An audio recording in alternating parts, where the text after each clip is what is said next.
Brought to you by TechnoSpark 20 series smartphones.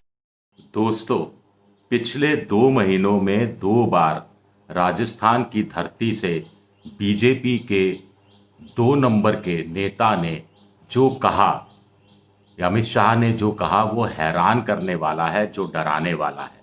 अब बड़ा सवाल उठता है कि आखिर कौन सा डर अमित शाह को सता रहा है? कौन से डर से अमित शाह डरे हुए हैं? कौन सा डर अमित शाह को डरा रहा है? किस डर से वो आशंकित है? भास्कर अखबार में एक खबर छपी है कि बीजेपी की कोर कमेटी की बैठक में जोधपुर में अमित शाह ने फिर उस डर का जिक्र किया। हम इस खबर की पुष्टि नहीं कर सकते, लेकिन अखबार ने जो छापा है उस पर खंडन अभी तक नहीं आया है, तो हम मानकर चलते हैं कि अमित शाह ने जरूर कहा होगा। अमित शाह ने ऐसा क्या कहा, सुन लीजिए। जो लोग डरकर या भाग भाग कर भाजपा में शामिल हो रहे हैं, उन्हें कुछ नहीं मिलेगा। बड़ा दिल रखते हुए सबको गले लगाना है, साथ काम करना है, लेकिन हमारी प्राथमिकता हमारे पहले कार्यकर्ता है। दूसरी पार्टी से आने वाले नहीं, आने वाले और आएंगे, लेकिन आपकी जगह कोई दूसरा नहीं ले सकता। ऐसा नहीं है कि पहली बार अमित शाह ने ये बात कही हो। 2-2.5 महीने पहले भी वो जयपुर राजस्थान के दौरे पर आए थे, उदयपुर और बीकानेर पर गए थे, और तब वहाँ भी उन्होंने ये बात कहा था। महेंद्रजीत सिंह मालवीय उस समय नए नए कांग्रेस छोड़कर बीजेपी में गए थे, और अमित शाह का कहना था कि आप लोगों को भी हैरानी हो रही होगी कि इतने लोग बीजेपी में आ रहे हैं और बीजेपी में शामिल हो रहे हैं, लेकिन आप घबराइए मत, इनको कोई पद नहीं मिलने वाला। जो विचारधारा से जुड़ा रहेगा वही टिकेगा, बाकी कोई टिकेगा नहीं।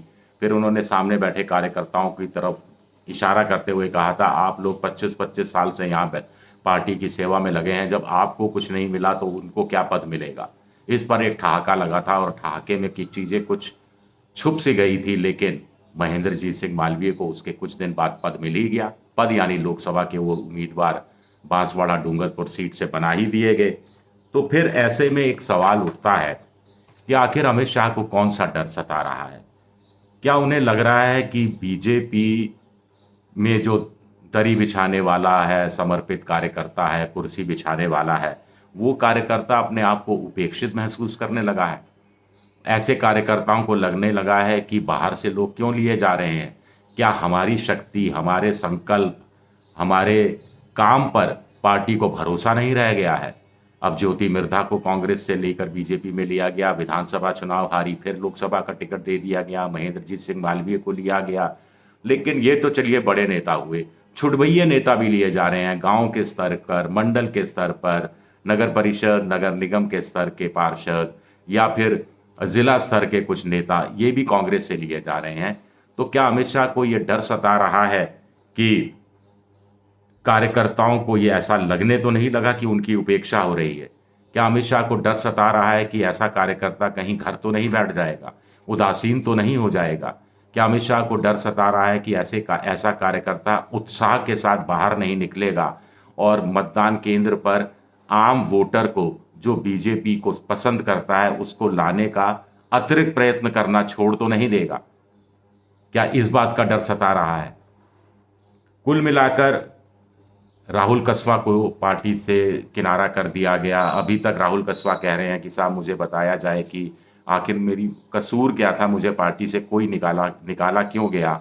बीजेपी कोई जवाब नहीं दे रही। तो क्या अमित शाह को डर लग रहा है कि वहाँ का जो कार्यकर्ता है वो भी इस सवाल का जवाब नहीं मिलने से परेशान है, और वो उस रूप में साथ नहीं देगा जिस रूप में साथ दिया जाना चाहिए? ये कुछ वाजिब सवाल हैं जो क्या परेशान किए हुए हैं। अब ऐसे में ये डर स्वाभाविक ही है। आखिर बड़ा सवाल ये उठता है कि आखिर आप बाहर के लोगों को ला क्यों रहे हैं, इतनी बड़ी तादाद में लोगों को ला क्यों रहे हैं, जबकि आप 400 सीटें पार की बात, अपने दम पर 370 पार की बात कर रहे हैं। स्वाभाविक रूप से ये कार्यकर्ताओं में, सामान्य कार्यकर्ताओं में भी सवाल उठता है। माना वो बीजेपी के हैं, माना वो समर्पित है, लेकिन है तो हाड़ मांस के पुतले ही, है तो इंसान ही, और इंसान में एक दिमाग भी होता है, एक दिल भी होता है, और दिल धड़कता है। बीजेपी के कार्यकर्ताओं का भी दिल धड़कता है, भावनाएं होती हैं, भावनाएं भी आहत होती हैं, वो भी संवेदनशील होते हैं। वो भी अपने सामने देखते हैं कि एक तरफ बीजेपी कांग्रेस को भ्रष्टतम पार्टी, भ्रष्टतम से भी भ्रष्टतम पार्टी कहती है, दूसरी तरफ उनके छुटभइये नेताओं को गले लगाती है, उनके गले में बीजेपी का पट्टा डाल दिया जाता है, तब समर्पित कार्यकर्ता के दिल पर क्या गुजरती होगी। अब सवाल उठता है कि ये डर अमित शाह का पीछा कैसे छोड़ेगा। अब सवाल उठता है कि ये डर अमित शाह का पीछा कैसे छोड़ेगा। अमित शाह ने खुद ही ये डर ओढ़ा है, खुद ही डर को गले लगाया है। जब आप डर से प्यार करने लगेंगे तो डर नखरे दिखाएगा ही। और अब जब डर नखरे दिखा रहा है, अपने तेवर दिखा रहा है, तो अमित शाह डर रहे हैं। अब इसमें कसूर डर का है या कसूर अमित शाह का है, ये आप लोग तय कीजिए। शुक्रिया, बहुत बहुत शुक्रिया।